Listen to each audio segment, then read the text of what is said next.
Join Mbam, Sylvester, the director of the Mirror TV, as he interacts exclusively with senior comrade Iteshi Iteshi Freedom on matter that borders the mind.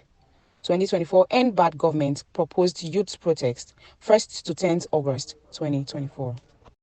You are welcome to the Mirror TV.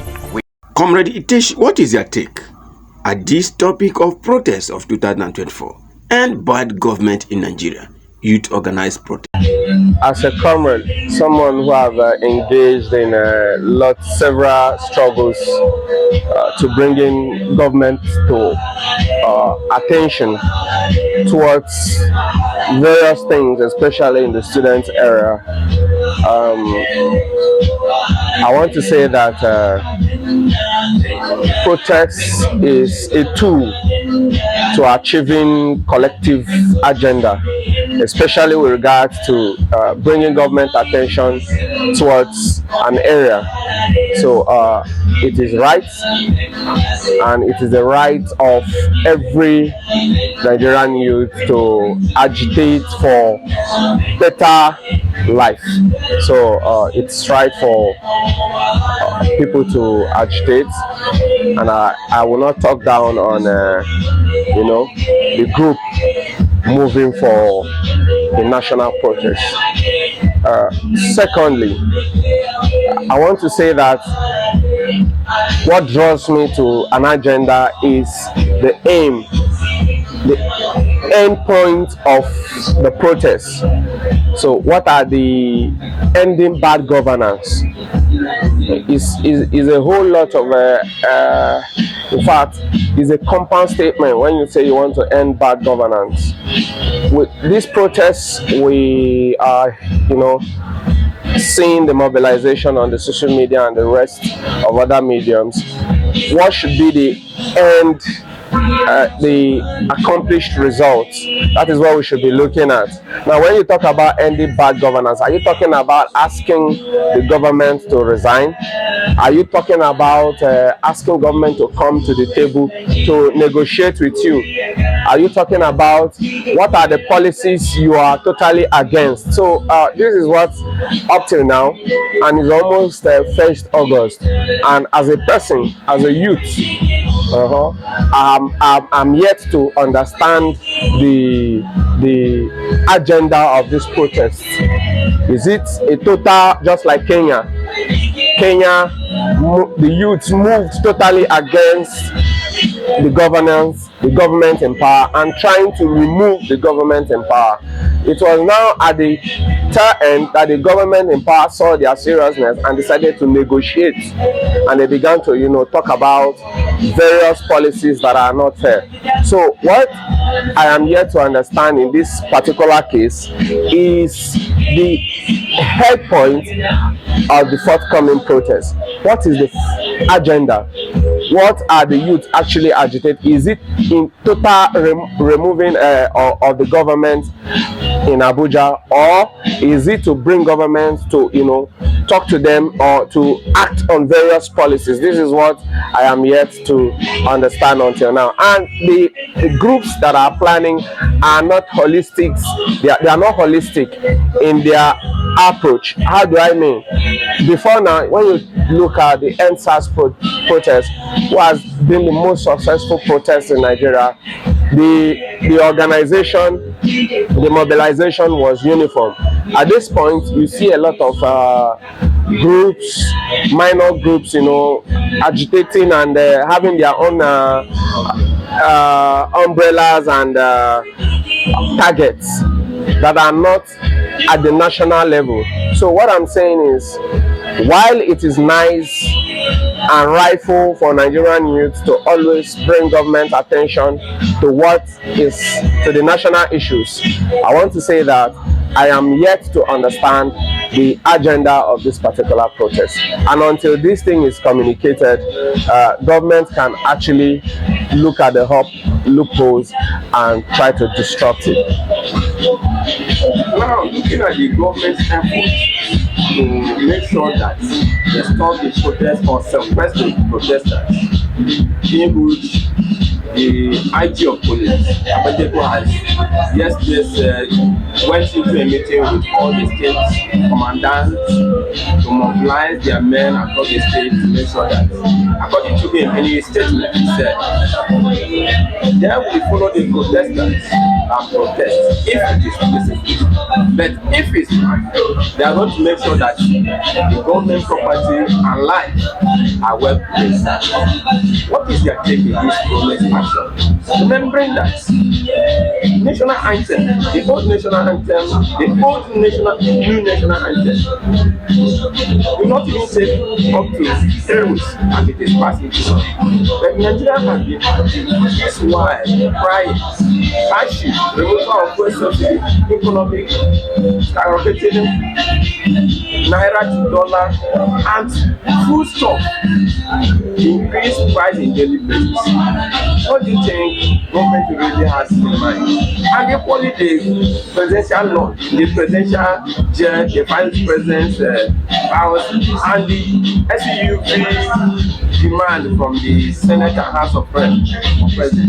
You think this is what we really need? And you think the government is really thinking of the masses? When you talk about government and reaction to agitation, I get surprised because the efforts at which government put up against agitations, if the same effort is used to solve some of these issues, or the efforts are used to bring these agitators to table and a deliberation reached, while a conscious effort is put towards solving those problems, then I feel sometimes we would have gotten our problems half solved.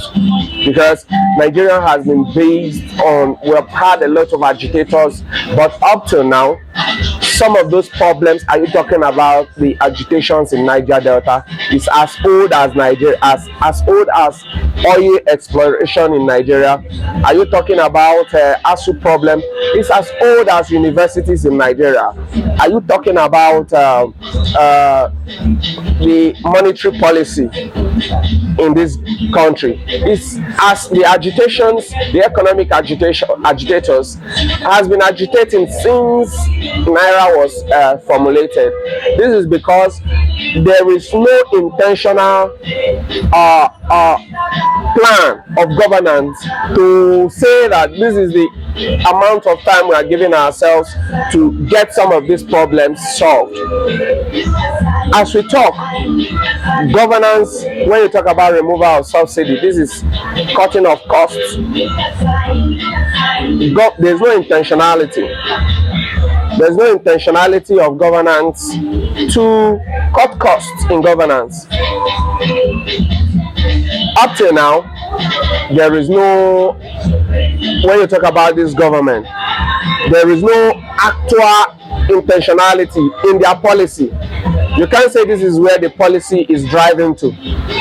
When you talk about devaluing the Naira, they just touch these areas, keeping the nation busy while there's no intention to it. So what I'm saying is, the same effort government puts into trying to frustrate collective agitation, this same effort could be put into actually ratifying policies that can drive change. So what I'm saying is, it is the right of police to protect lives and property and to maintain order, while it is also the right of the citizens to peaceful protest. So the issue now is, who is determining what is peaceful protest? So my take on the police, trying to, warn the citizens against disorder, I'm also asking the police to take youthful agitations like this as being rather a necessity for the time. A necessity for the time because before us, the market is there, the police is also using the market, the army is using the market, every parastatal is using the market, and no one is left out. So is it a rightful time for youth to, you know, call the attention of government to some of the things, the realistic effect of government policies on the people? Is it time to call government's attention to it? Yes. But is it time for police and the people to clash? No. Those who think it is right to protest should conduct themselves according to the dictates of the law, and then, you know, let their feelings felt. So now, what is your advice to the government in power as well to the youth, because they are one of the Nigerian youth? My advice at this point would be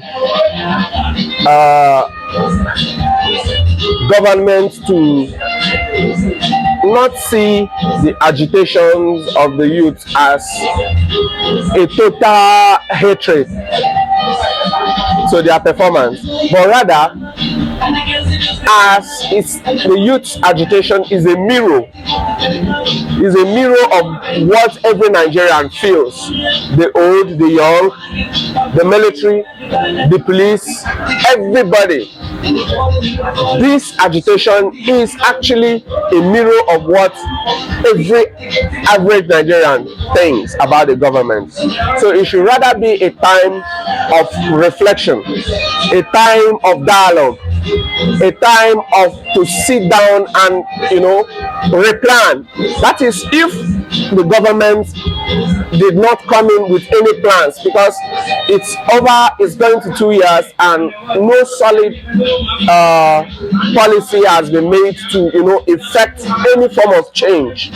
So if at this point you started a journey, and into the journey you discover that this journey is not well planned, it is not late for you to come down, sit down and replan with a solid plan and implement. There should be intentionality on the side of government, instead of, you know, running healthy scatter, going towards the traditional rulers and other grassroots people to frustrate a protest.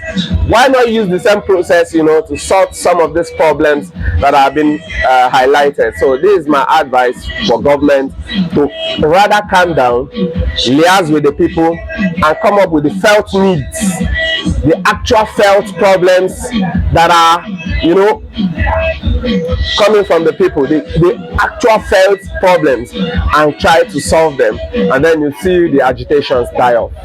But until then, agitation will always continue because man's needs are insatiable. Stay tuned as we keep updating you in news reportage and lots more.